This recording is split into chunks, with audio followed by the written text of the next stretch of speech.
I love the caffeine version of the opening, dude. What I never get tired of it. Congratulations. That is still the most energetic Saturday morning way to get started. John, Lauren, how are you guys doing? Episode 348, Hobby Hotline. What's going on? Morning. Yeah, that's the football coach in me, I think, that kind of went with that sort of theme, if you will. So, you want to run through a wall. I can't run through any more walls anymore because things break on me at my age, but maybe the younger version of me might have. What's up, Mad City? Real quick, John, I know you want to make an announcement, but I think this is worthy of talking about. It is Larry Doby Day. If you are not familiar with Larry Doby, please pause this, stop, and come back and watch later. It's okay. Our feelings won't be hurt. Larry Doby Day is the day that Larry Doby integrated the American League. It was just weeks after Jackie Robinson. It's an incredible story and definitely something that's worth recognizing. And today is the anniversary. So definitely want to throw that out there. What's up? Yeah, definitely does. He doesn't get enough credit. Obviously everyone knows I'm a Jackie guy, but like you said, it was only a mere couple weeks after Jackie's debut. So I've heard him called the American League Jackie Robinson. He's Larry Doby, and he's right there with Jackie Robinson. I'm sorry. I don't want to cut you off, but I am. Yeah. He was an all-star. He was a great player in his own right, if you're not familiar. Yeah. Sorry, go ahead. Jackie was probably a little more vocal with social issues. That doesn't mean Larry Doby didn't care, obviously. Jackie sort of became the centerpiece or the mouthpiece for society and rights and for African Americans and that sort of thing.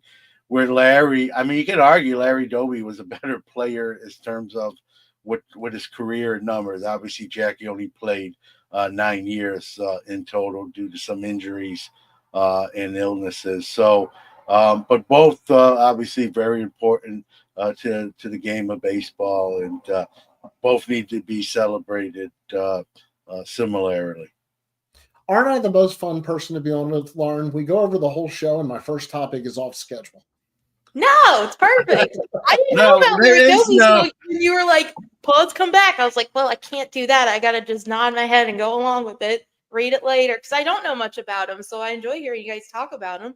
Yeah, absolutely fantastic. Stokes, Jackie had a year in the minors to get used to the MLB. Doby came right from the Negro Leagues. That's an excellent point.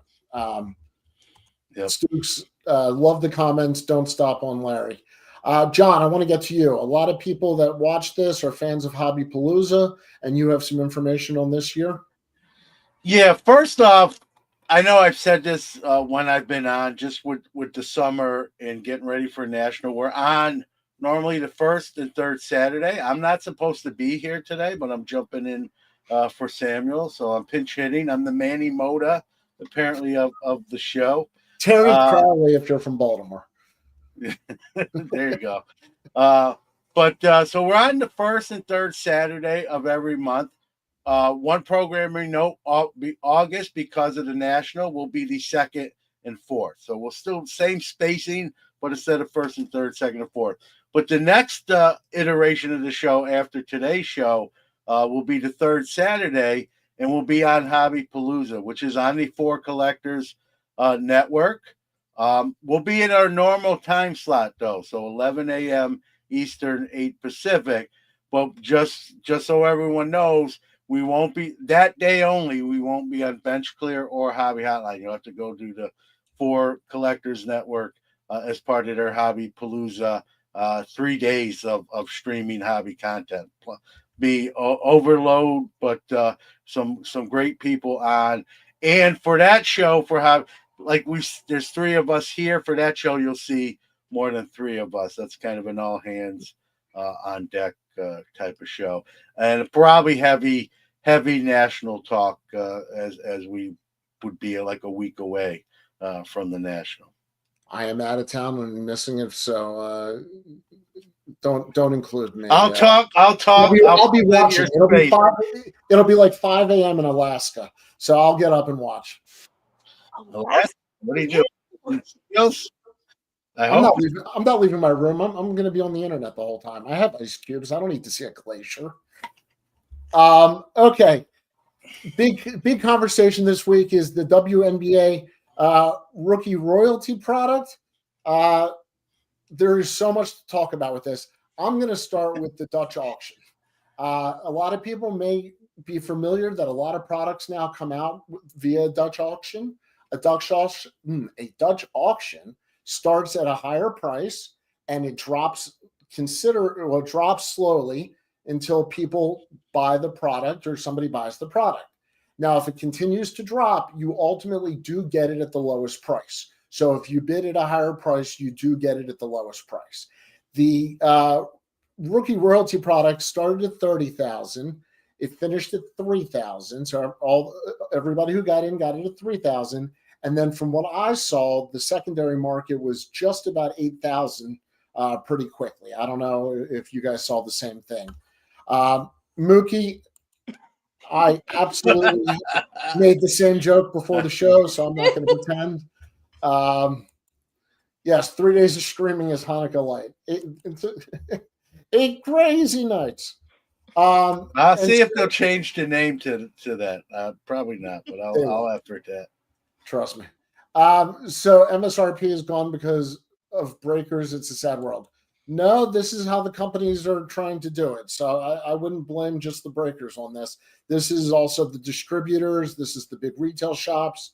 And, Phil, breakers are a part of the distribution network, but this is for all distribution. So when you start at $30,000 a box, I don't know how you can do that with a straight face.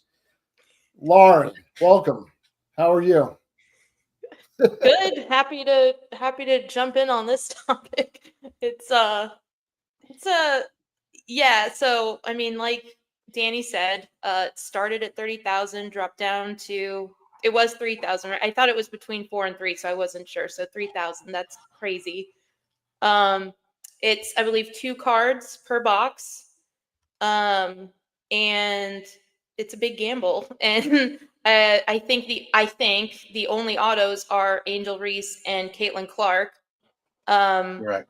So like the only way to really kind of win your money back is to hit Clark. So I don't love that they kind of set that up for Angel Reese to fail because her cards sell for significantly less. That's a great point. Yeah, I was a little point. disappointed with that. I think that was a little irresponsible of Panini, but I know business is business. So that was a little frustrating for me. And then we checked last night. Brian and I checked last night on eBay to see because some of the cards that were coming out were not player event, game whatever related. And but Flawless historically is. So we were like, okay, well maybe Flawless will, be the one. That'll be like, top tier. That's what everybody's kind of been asking about for a while. Everybody who wants an elite Caitlin Clark probably wants a Flawless. And we checked last night, and I think the one that we did find, it's not affiliated with anything. Like it's straight out of the, Dick's Sporting Goods section. So that's also a little disappointing.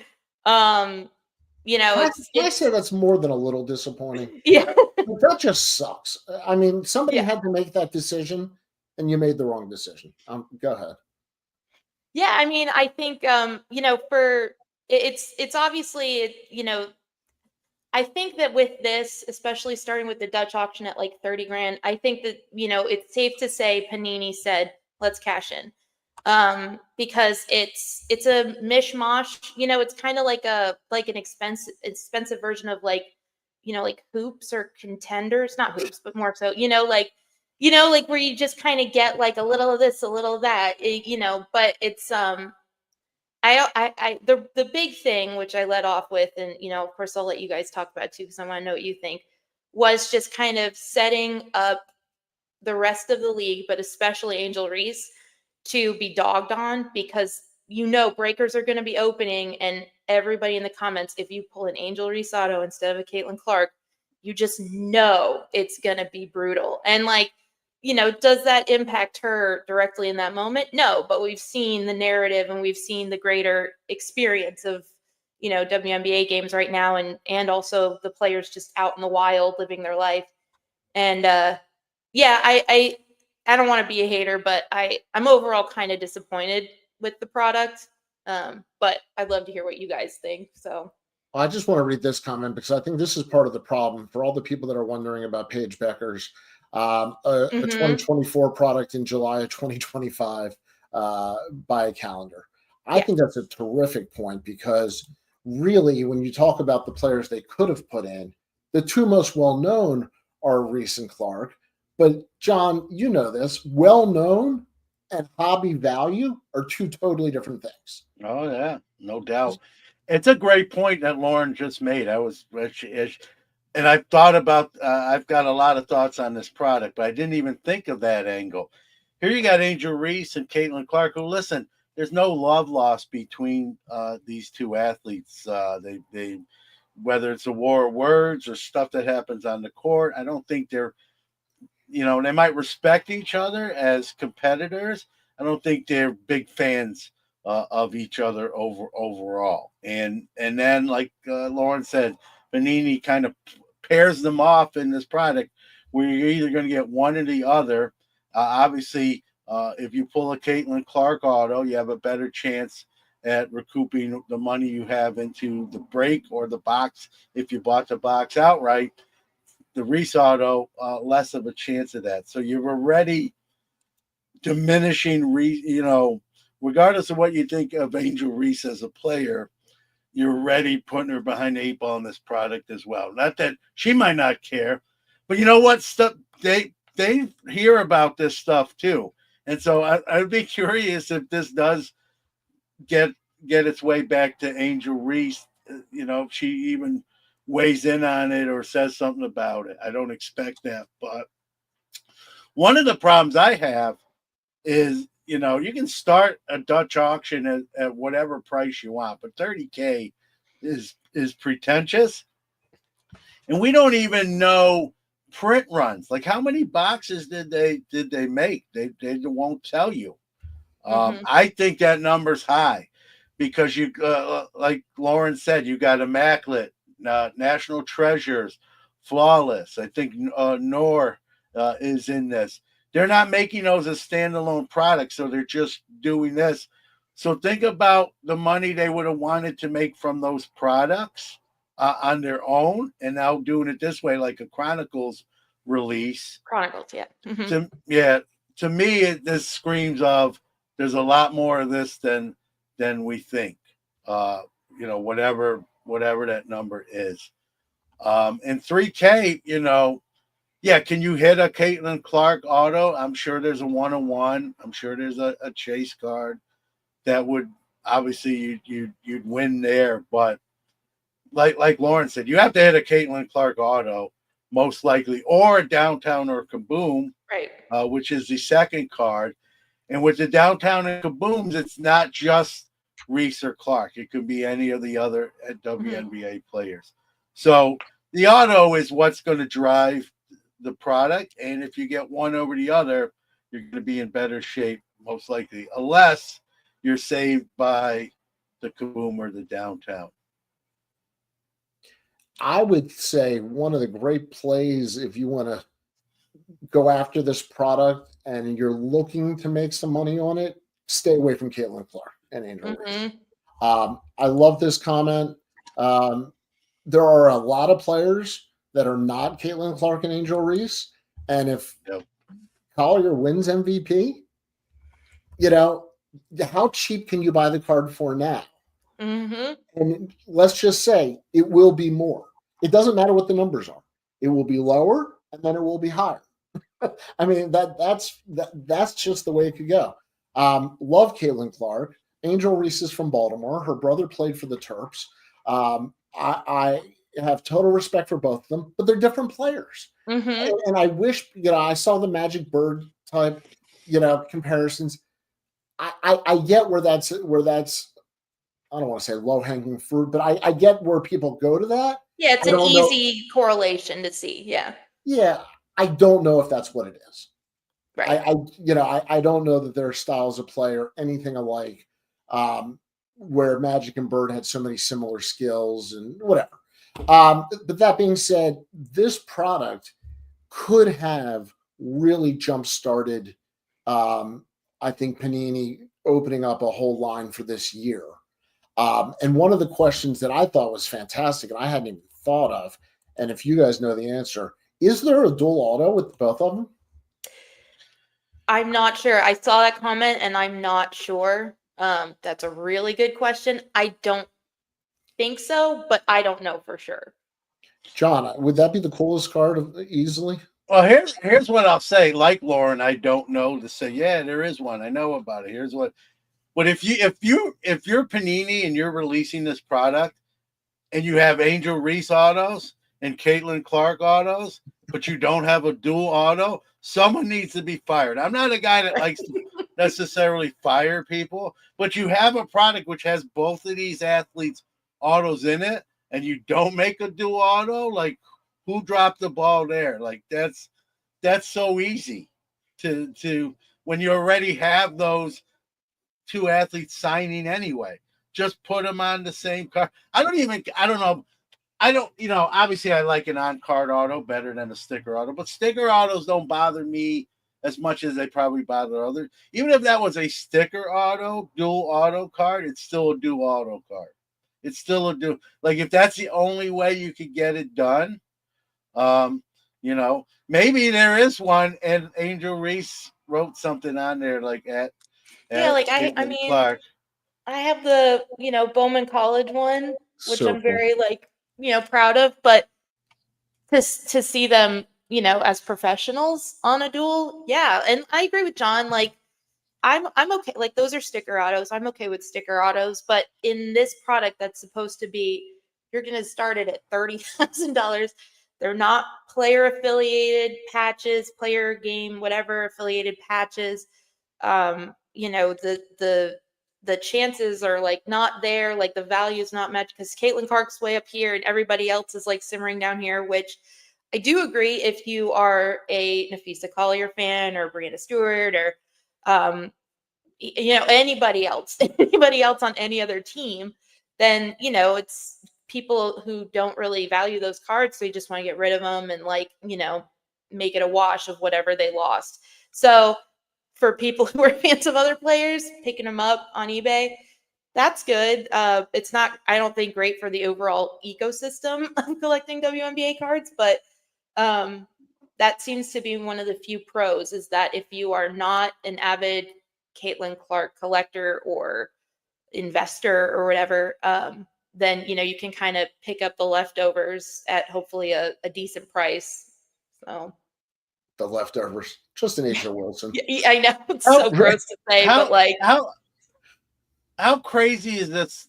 It's being presented as such a premium high-end product, and like we talked about, you got jersey swatches that are not tied to being game used. Like that's crazy. I almost think they shouldn't have put the game use. Don't even make game use. Yeah. Don't make just no non-game use cards. Don't even do. I think it's more insult to put those cards in here than if they didn't and say, hey, we just didn't have access to game use jerseys of some of these players or enough of them. So you get what you get. But by putting in, like Lauren says, the stuff you can go to Dick's Sporting Goods and pull it off the rack and cut it up. To me, that's more inside. I don't want that card. Most people don't want that card now. I think the tide has turned. I don't even say turned, but I think a lot of people who even it didn't bother early on are like, no, I don't need that in my collection. I don't think people were aware of it for a long time. I don't think people and I think it's like a buzz. It's like it starts becoming a hot topic, and people have to sort of fall on one side or the other. I think everyone started to fall on like either make a game used jersey card or don't. But don't do the hey, we just got this, off the rack, and it is a jersey that would have their that player's name on the back, but they never wore it. You know what I mean? That's I don't see especially in a product like this. If you want to put it in a lower level product and it is what it is, and someone pulls that and they don't like it, they can just sell it or give it to somebody. But you're paying at minimum a $3,000 for a box. I don't want like a shelf worn jersey card, off the rack, if you will. And that was the question that Phil had. How do you feel about player worn but not game used?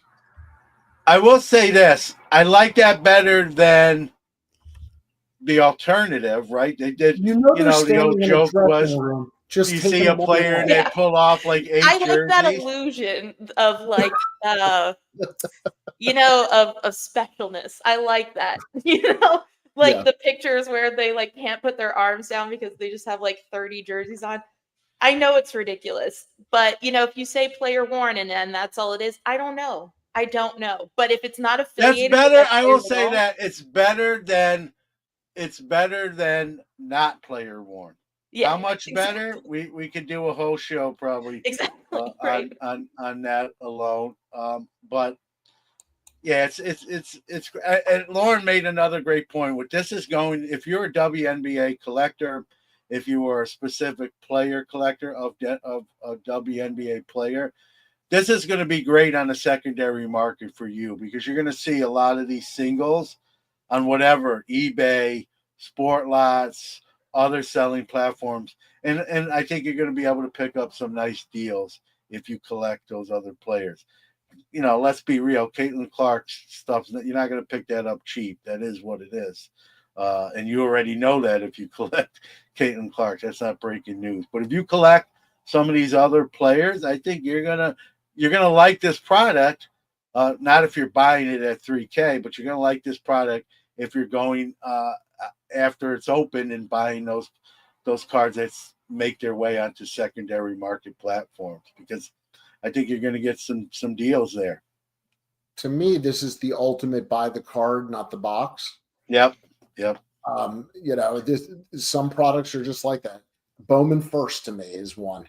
As much as I'd like to take a chance on any prospect I get, I'd rather go buy the prospect I want. And to me, this is a similar situation. Any final words before we move on from rookie royalty? I'm good. I've said my piece. Yeah, I mean, it's going to be interesting to see how this all plays out once it gets in the breaking outfits. Like if you hear a breaker, the front man say, hey, we got 80 boxes of this, we're going to be breaking tonight, buy in. That's going to tell you a lot, because the limit on Panini's site was 10 boxes. Now, a lot of these breaking outfits have obviously multiple accounts, multiple people work there. But if you start hearing a lot of like, we got 80 boxes to break, you know that there's a lot of this product, which is where I believe there's a lot made. More. That's why they're not announcing it. If it was limited, they'd say, hey, we only made 2,000 boxes. We only made 10,000 boxes. They're not giving you any numbers, which tells me that number's really high. Or they're still printing. That too. All right. Well, there's a rumor too, Danny. Real quick, just finish with this. There's even a rumor that low of 3, the bottom of 3. There's a rumor that Panini pulled some back and didn't even sell them all at that price too. So I know somebody that had it in their shopping cart. Allegedly. I know somebody that had it in their shopping cart and then had it pulled out in the middle of the transaction. Yeah, so then maybe it's true then. Lynx have a great following, new ownership with A-Rod. You know what? I am so for new ownership. I so can't like A-Rod. It is. That's fair. I'm not an A-Rod guy either. Yeah, so. It's like I'm happy for them, but it's A-Rod. Okay, Card shows. I'm going to forget, and guys, please add on to the list because we're in all different parts of the country, and this is a thorough list. But just in the last month or two, Fanatics Fest, National coming up, Chantilly, East Coast National, right, John? Yeah, you got Burbank show, you got the Dallas Burbank, card show, San Diego Comic-Con, Dallas card show. you got a bunch of Midwest big shows like really forming and taking hold. So really, very few parts of the country don't have a big type show anymore, or have access to it. We're seeing new shows pop up. We're seeing old shows increase the amount of dealer tables. They're finding new venues, bigger venues, including arenas to hold the show in. Where maybe before it was at a VFW, and now it's at an arena where a sports team plays. And so, it's good and bad. That's a double-edged sword, right? It means the hobby is getting larger, or at least the activity. There's more transactions and more activities. But there's the point of the question, I think, Danny, for when you came up with this, is there is a tipping point, right? It's like scales. Like how many can we get to too many shows? And that's really the question, right? And I'm sorry. I've had people on Sports Card Nation where I've asked them their opinion at, right? And the general answer is like the hobbyist will determine that, right? By attending. If attendance starts going down and promoters are like, man, I didn't have enough people pay admission and walk through the door today, and dealers are complaining that, hey, I didn't have a good show. There was half the people here that was the last time I was here. And those half of the attendants, they weren't really spending like typically I see. I think that's the dealers and the attendees are going to determine that. And, when a dealer stops, when a promoter says to the dealer, hey, you're going to be here next month, are you good? And they say, I don't know. I didn't have a great show. I'm going to have to let you know. When that stuff starts happening, that will dictate it more than anything. I will say the show I was at last weekend had more dealers than the previous one. They are growing, and it's already a huge show in Chantilly. So, for whatever that's worth, they've got some new management, some fresh people keeping an eye on it over there as part of the merger of some different companies. It was interesting. They are definitely squeezing more tables into the same space. So for whatever that's worth. What's going on, Rex? Sports Card Shop, both locations. We appreciate that as always. Rex is a friend of the show. This is part of the issue. Lauren, there's only so much inventory people can have. Mm-hmm. So whether you're a local card shop, if you're somebody like John, where he's got his own collection, but it's not, it's not bottomless. And you have to refresh every so often. Mm-hmm. Do all these shows just, are dealers just like buying from each other to keep it up? I mean, are you seeing the same dealers, the same shows over and over with the same stuff? What do you think?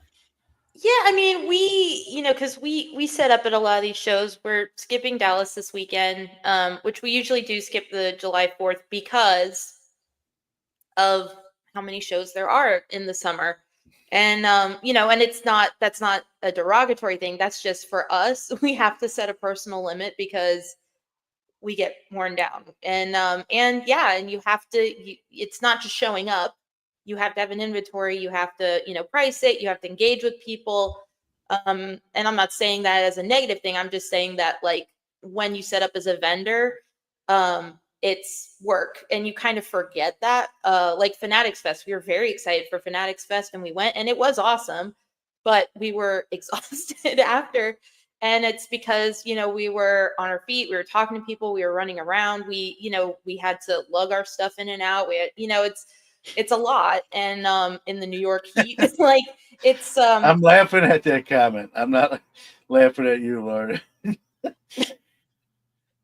They usually have a Breaker logo on their shirts, and that's how you identify.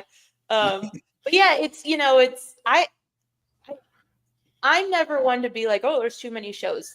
I think you just have to set your personal limit. Like we were set up with some guys and they live in New York and they were at Fanatics Fest and they were like, okay, we're not even done at Fanatics Fest and they're gearing up for Chantilly. And and then like it's just kind of a domino effect after that. And everybody does still have to consider the national. That the national is a big indicator of like how the month prior is going to go, because sometimes people they want to wait. They want to wait until after the national, or until after all these shows before going to national, before doing something, because they want to see, well, I might find something else there at a better price or whatever. So it's kind of hard to decide from the vendor side of things, like where to go. I think as a collector, it's probably hard to zip around, the country to all these shows. But if you can and you want to, and it makes your collection better, I think it's probably a good thing that you have so many options, because vendors can't go to every show. That's the thing. If there's 2 in one weekend, who says? Who says? Well, in this household, but the only show they can't go to, is one that's on the same day of a show they're at. And even then, if they had the inventory, they could have maybe an employee. Yeah. That's what I see, Danny, is when you see these people do content where their deals at the show, they're at like every show, at a different show every weekend. I'm married. I have a kid, but he's an adult now. But some of these guys, I don't know their family situation. I wouldn't be able to do that if I wanted to. Now, I don't want to as a dealer. But even if I did, I don't even think, I mean, just the grind, like Lauren pointed out, all the stuff you have to do. It's not like you just show up at the show for 2 days and collect money and go home and then do it next weekend. There's stuff that, if your dealers know this, there's stuff you're doing all through the week to get ready for that weekend show, whether that's buying a collection, repricing stuff, selling stuff. You're most likely, if you're a dealer at a weekend show, you're selling stuff during the week on other platforms. So you're shipping. So, I couldn't do a show. I do about 18 to 20 shows a year, maybe even a little less, maybe more around the 14 to 16. Just because I know you, can you talk about the different size shows you do? Yeah, I mean, here in Syracuse, I do what's called the Fairground Show. Collectors Fest is actually what it's called. And these are generally, there's 2 versions of it. There's the Fairgrounds itself. There's going to be 110 tables there. And then there's the hotel version of that. And there's going to be 50 to 60 tables, so about half the size. And then I do a monthly show in Watertown, New York, which is about an hour north of Syracuse. It's Fort Drum is a military base. It's a military town. And that's a smaller show, 40 to 50 tables. And, occasionally I'll do a one-off show somewhere. I did Springfield, Massachusetts last year. But generally, Watertown and Syracuse is where I stay now. When I was a younger dealer, I'd go to Ohio, Pennsylvania. I do a little more traveling, but I don't know. Travel, like, as much as I like to travel, I like having weekends where I don't have anything necessarily to do. I can go on my deck with a beverage and a cigar, and or sit in my hot tub and just have nothing, just a clear itinerary. I don't want to be like. Your weekends are always accounted for when you're doing all these shows. You have no weekends. You're in a building all day. I want to be outside, and I'm only speaking for me, maybe certain other people, but and I love a show. I'm not besmirching shows or shows stink, but there's a limit to how often I want to be in the building every weekend. For me, I like to, the older you get, the less time you have left in that hourglass. And I just don't want to be in a building every weekend. I really don't. Money aside, even, I like making money as a dealer at shows. I'm not going to apologize for that. But I just don't want to be in the building Friday, Saturday, and Sunday every week. It's just that's a grind. And then I think if I did that, Lauren and Danny, I would definitely. I don't want to say dislike the hobby, but my enjoyment and passion for the hobby would wane to where it is the way I do things now. Well, and you guys are up north too, so like, for a good portion of the year, you can't go outside. That's right. So when we get, so like, thank you, Lauren. I get it. Like, I understand. Take it in while you can, and this is the best time to do that. So you have to find that balance. Yeah, we got to transition away from John in the hot tub to John inside in the winter. That's definitely well. Phil follows me on Facebook, so he knows I've been like a Blackstone master since I got it a couple weeks ago. So, itchy bon at home, as I like to say. So, I have a question for both of you since you both set up. What day do you set up? The first on a bigger show? Do you need to come in the day before? Can you set up the morning of? How does your process? How well organized and the tricks of the trade that you learn over time? How quickly can you pack up and unpack? Lauren? Well, I hate to like make this a long-winded answer because it shouldn't be complicated, but we have a camper, so sometimes we drive. A lot of times for Dallas, we drive. And we've learned that getting there on Wednesday when nothing is happening yet and just getting in the hotel, getting settled, doing some last minute prep stuff, that helps a lot. And also if there's, inclement weather or whatever, then, we can account for that. We have a buffer because there have also been times where if we flew to a show, then we are, either leaving straight from or going straight to the show. And then you're kind of discombobulated. And Brian's not a great flyer. So like the stress of that and then like being late and all that stuff that accumulates. So we like to, take that extra, but again, that's another day that we're not at home or, that we're traveling or whatever. So we kind of have to account for that. And, because we have done where we like step off the airplane, go straight to the show and set up.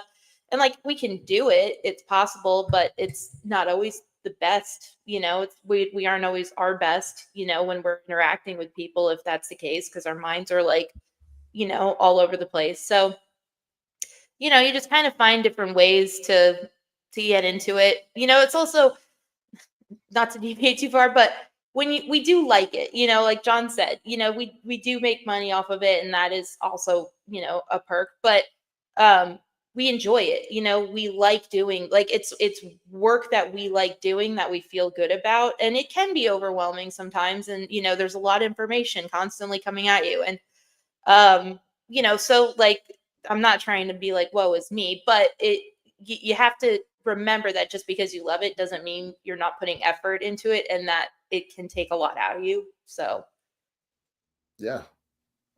And John, I know you because you're very type A. Yeah, well, look, for me, I do a lot less traveling than Lauren and Brian, so I have it a little bit easier. Like the Syracuse, the fairground show, it's literally 4.5 miles from my house. awesome. One time the show's on Sunday. So I want to hear crazy. I'll make this quick. Crazy story. I go to it's on Sunday. There is pre-set up on Saturday, which I take advantage of. So I'll go Saturday and kind of put all my showcases out, my stand-up cases, no cards. I don't leave them there overnight, even though the building gets locked up. I'm just not going to leave that to chance. But I call it the bones of my setup. I'll set that up on Saturday, and then I'll come Sunday morning and put all the cards in the cases and that sort of thing. Well, one Sunday, I still get there early. I like to get there early so I don't feel like, man, they're about to open the doors and I'm still putting cards out. I don't like that sort of pressure. So I'll get there early so I can be done.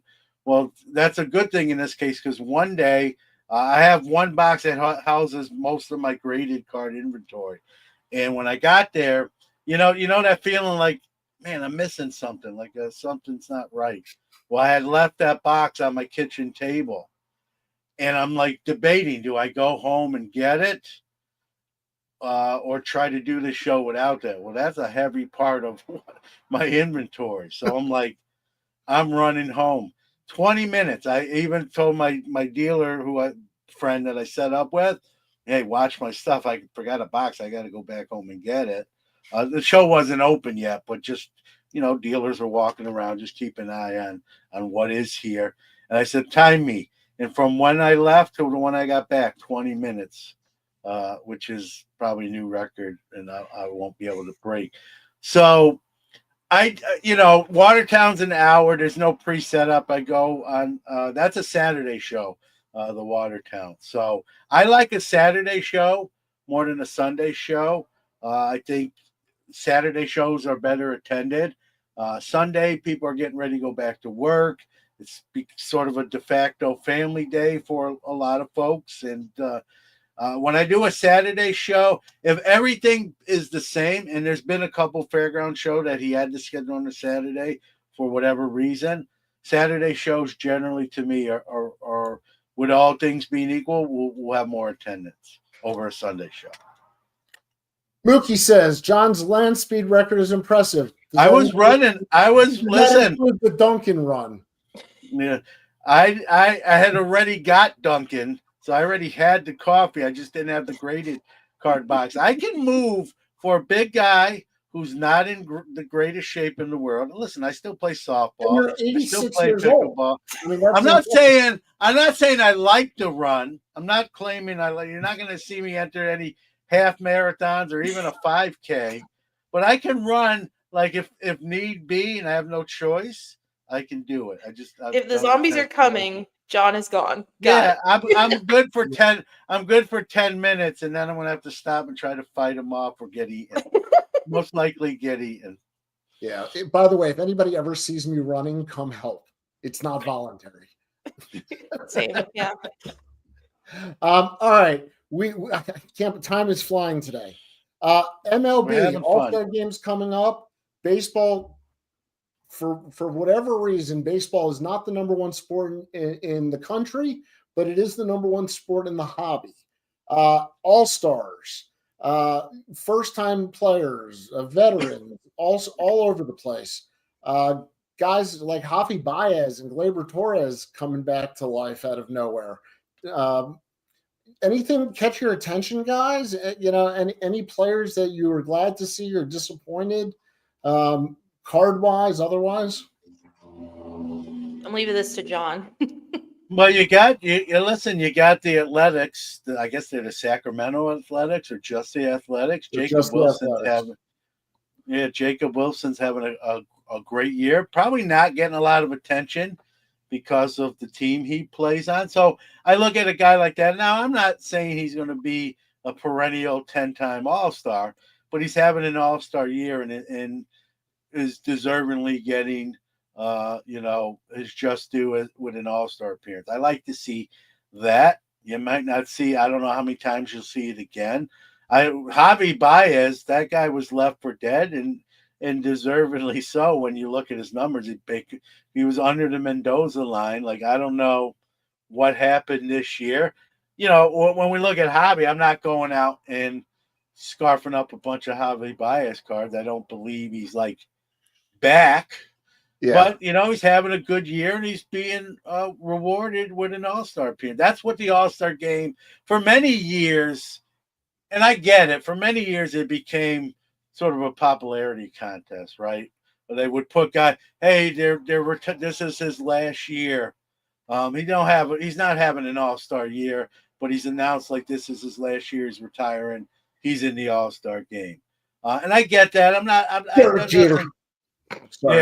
I don't hate that, but to me, like as a kid that played baseball all growing up through high school, playing softball still, Little League, we had an All-Star game, right? And the best kids from each team were selected. I want to see, production rewarded rather than career, award. So when you see a Jacob Wilson, or listen, even Javi Baez, who I think, is just catching lightning in a bottle this year, but he deserves an appearance. If you look at his last 5 years, you'd say, what the heck happened? Why is he there this year? Because he earned it this year, not the previous 5. So I like those stories. And then you got your obvious guys that are going to be all-stars every year, barring injury, right? Your Shoheis and that sort of thing. So, and then people want to see those. Those are people who pay money to see those type of guys play. That Aaron Judge guy in New York, I hear, is pretty good. Lauren, does an all-star game, a championship, anything like that in any sport affect for you prices or values of cards? Yeah, I mean, I think so. I am notoriously not good at baseball, no matter how, like, I can't get into it. I hate admitting that, especially to baseball guys, because I Oh know my you could God. convert me, and I want to be converted, but I'm just like not there. You know, I like with Shohei last year. That was good timing. He I said did it not on there, purpose. and That she was on wasn't purpose. there. I took you out for a half second just for saying that. Well, that's that's fair. Honestly, should I weigh in? Nobody wants to hear from me on this, but I, like last year, with the World Series, I thought, which my limited knowledge, all of the Los Angeles Dodgers players, like level like Shohei, like all the boats rose together. And as like a family bloodline Yankees fan, they whooped them and it was embarrassing for the Yankees. So, I as an outsider of baseball, in my head it makes sense that like these things, that will draw your attention. I'm not watching regular season games. I'm just not. I don't have a team and it doesn't like totally interest me. But will I watch the World Series? Yeah. Will I maybe tune in to, the special events of the All-Star game? Yeah, I might, cuz like the stars are there and that like, it's a big deal. That's how it is for every sport. And so yeah, like to me, I think if, and also with cards, if they, newer cards, if they play it right, I know Tops Now cards are kind of like meh, sometimes they're a little bit of a cheap, gimmick thing, but sometimes they like highlight a really cool moment. And like if there's a really cool moment at the All-Star game, and I know somebody said in the comments like the home run derby jerseys are cool, like, if there's a really cool moment and they're in these uniforms that are like unique, then I think that's cool. But I'm not, I'm an outsider looking in. So I would be the chump who'd be like, yeah, I think that's totally like, worth whatever. But I do think that there's truth to that, John. I mean, we talk about this whether it's quarterbacks in football that need a Super Bowl, to kind of cap off their value, or an NBA player who's needs to make an All NBA team at some point just to kind of justify them. I mean, for you, when you look at a player's resume, how much is just the pure stats and how much are the awards? Go to Cooperstown and read the plaques on the wall, right? What's it say on that, right? So and so had nine All-Star appearances, and was third all time in RBIs or whatever the stats are.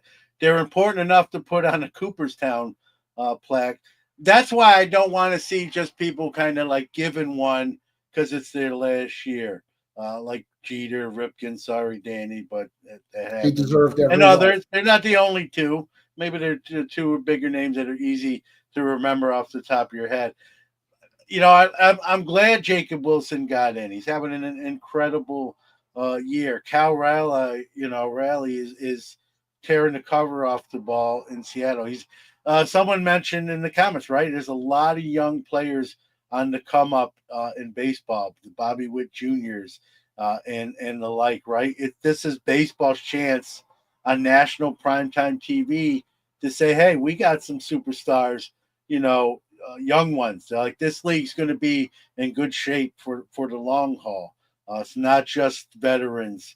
We got some young guys, young guns coming up through the ranks as well. And like Lauren pointed out, the events surrounding the game itself, right? Very few people don't watch the home run derby, and they've changed some of the rules to maybe make it a little bit shorter. So, people's attention spans are only good for so long. So they've tried to make it, plus these guys are getting tired out. taking 50 swings in one session. So against the clock, no less. So, but the home run derby is fun to watch, right? We watched this, in its heyday, we watched the slam dunk competition during the NBA All-Star Weekend. No one ever watched a football Pro Bowl. That was inflated numbers. So, but even they've come up with like now a flag game, and now they're doing like events and competition. Making the NFL Pro Bowl is not anything like making an NBA All-Star team or an MLB All-Star team. I mean, it's just everybody makes the NFL Pro Bowl. I mean, John, you finished second. Yeah, I almost went. Right. Let me ask you guys a question. And I'm a suffering Washington Wizards fan. 2 years away. And for me, I look at the off season, and there's not much for my team. But I look at all the other rumors, all the other moves, the draft, and then I look at card prices and what could happen. There's not a lot of players. Like, I'm not sure LeBron's adding a lot of value if he moved out of LA. Not that he will, and I'm not sure if he wins another title, if there's a lot of added value more than maybe a short bump. But are there guys out there in the NBA that can like stars that could still see a big impact on their value? And the one that jumped to mind to me is Giannis. I think Giannis could go to almost any other team. It would be a contender, obviously. And I think his value goes up. Lauren, I mean, your thoughts? Cole Anthony, I know there was a trade. Cole Anthony. I'm still emotionally unwell from that. But yeah, honestly, when we were kind of like, warming up on the topics and you mentioned Giannis, I think that is the best example of a player that really could go anywhere. And unfortunately, the first thing I did think was Washington, because they are just notoriously terrible. And I think even there, I think because of, who he is. And honestly, I'm not like a basketball purist. I kind of am like, you know what? Anybody's got a shot at any time. And I want to see Washington do well. Like, luckily their WNBA team is doing well right now. But yeah, I think with Giannis, I think that's a great example of like, I mean, where couldn't he go that, he wouldn't raise his value and the stock of, the team and everyone around him. So I don't know. It's interesting. There's been a lot of interesting moves. I was very surprised about Miles Turner leaving the Pacers. I thought that was crazy after they just had a finals run and he's been there for so long and there have been so many rumors about him leaving. And I don't, that's going to be curious. I mean, Miles Turner isn't like, a big hobby guy, but I will be interested to see how that plays out. Now that he's had a finals run, but now he's switching to another team, and the Bucks are kind of a weird organization. They make a lot of weird moves, and I don't fully understand them sometimes. So yeah, I mean, and if Giannis stays, I don't think anything will really happen. I think he, will probably just flatline. But if he did go somewhere, especially obviously LA, LA, even the Clippers, maybe that might boost him up. I don't know. Even the Clippers. Because like the Clippers Lakers will be known as a what franchise forever. Even the Clippers.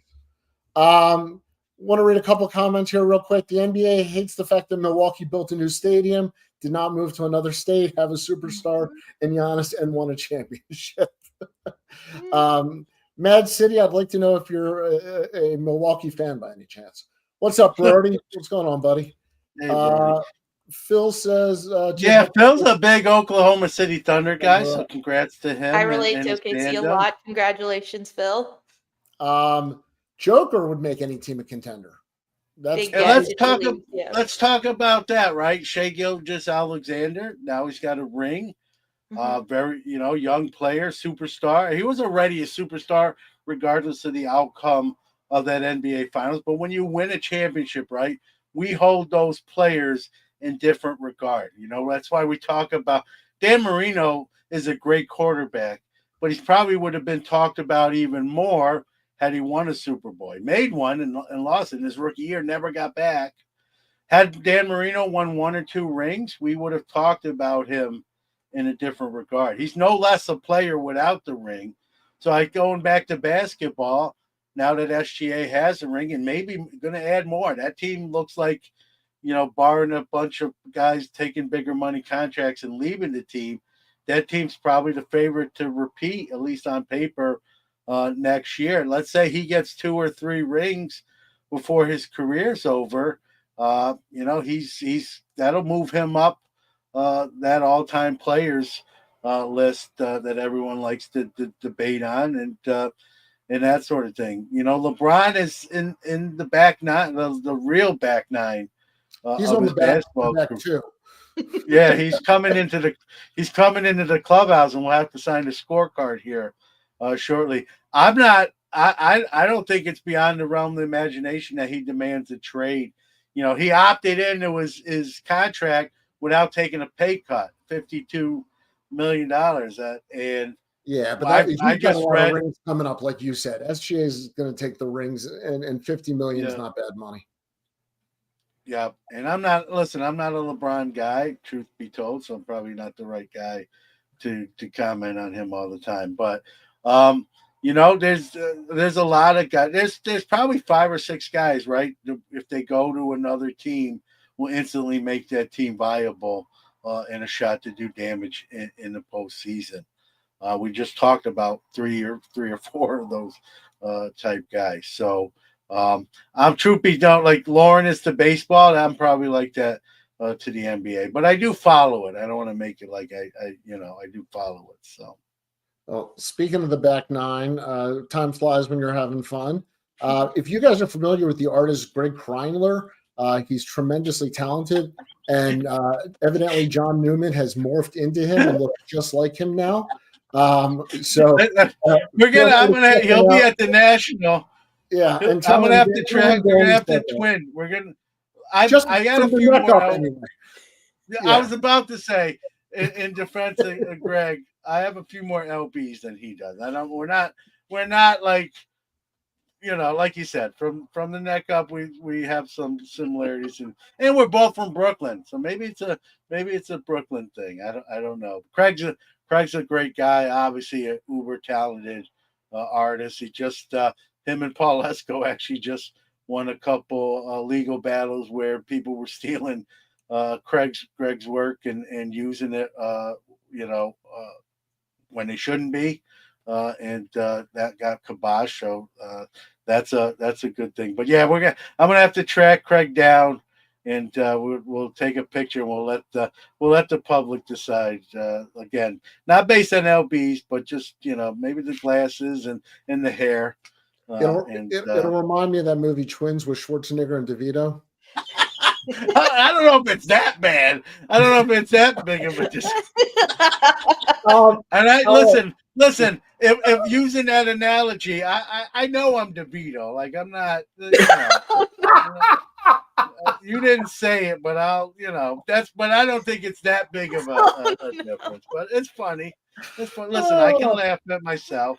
You guys are the best. All right, let's wrap it up here. John, would you mind going over the Hobby Palooza and the schedule one more time? Yeah. And then one other thing I want to throw in there. I'll make this quick. Hobby Palooza, which will be the 3rd week of July, which would be our normal show. But we won't be on this channel or Hobby Hotline. We'll be on the 4 Collectors Network. They've taken, it used to be on Bench Clear, but they've kind of spearheaded it now. So we'll be on the Hobby Palooza Saturday, July 19th, 11 a.m. Eastern. So everything's the same. It's just we'll be on the 4 Collectors Network supporting the Hobby Palooza 3-day event, live streaming. Great shows, great content creators, collectors, artists. If it's in the hobby, it's going to be on that event. And we're blessed to have been on it. I know since its existence. So I don't know, it's 4 or 5 years now. And they've always tried to keep us either in our time slot or pretty close to it.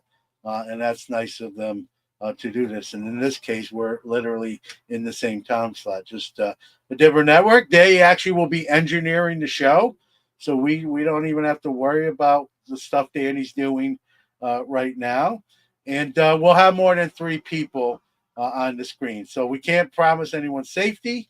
Watch at your own risk. And the other thing I want to announce, I can't give the official date and time yet. I unofficially kind of know, but I'll wait till that gets locked in.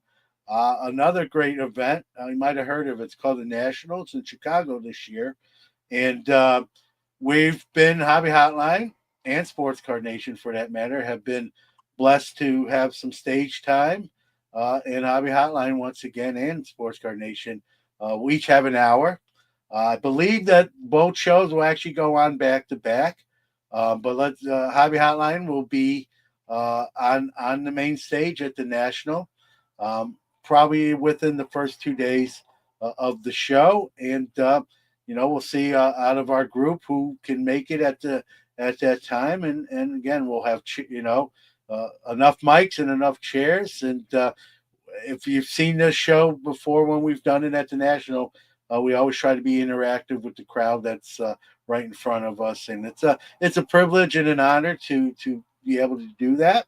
No matter how many times it happens, I know I speak for Danny, who's been up there numerous times. No matter how many times you do it, it's still a cool moment. It's still fun, and I always just get a kick out of it, and I never take that for granted. No matter how many times it does happen. So. If you're going to the National, look for us there. August will be the second for Saturday and the fourth Saturday because of the National. We just will move it to that way. Yep, Lauren, what are your? That's a good question. Plans? Yes.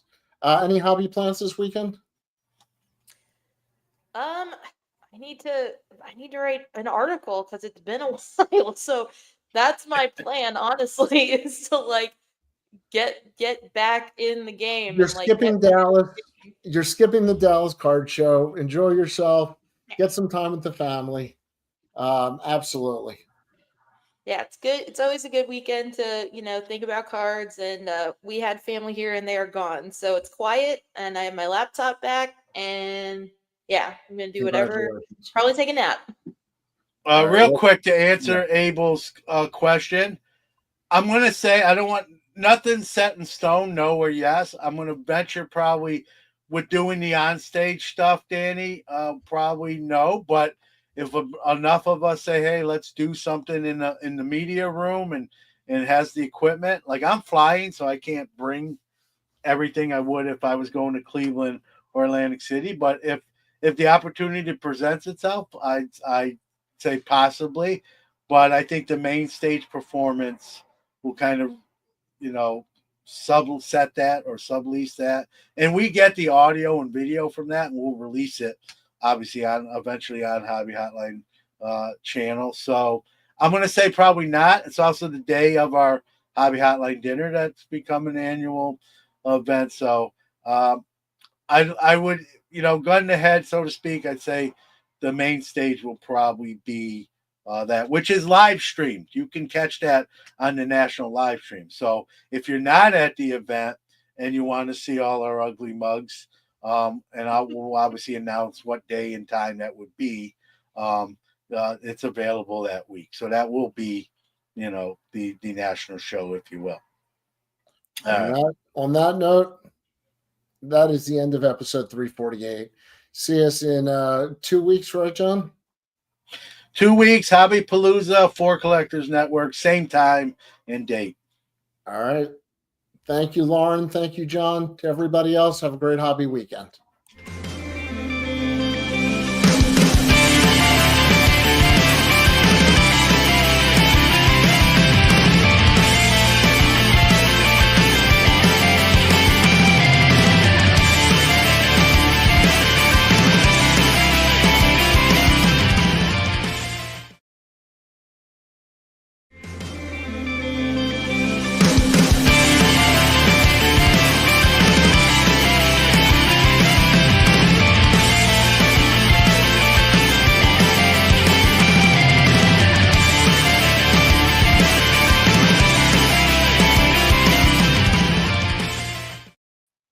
I really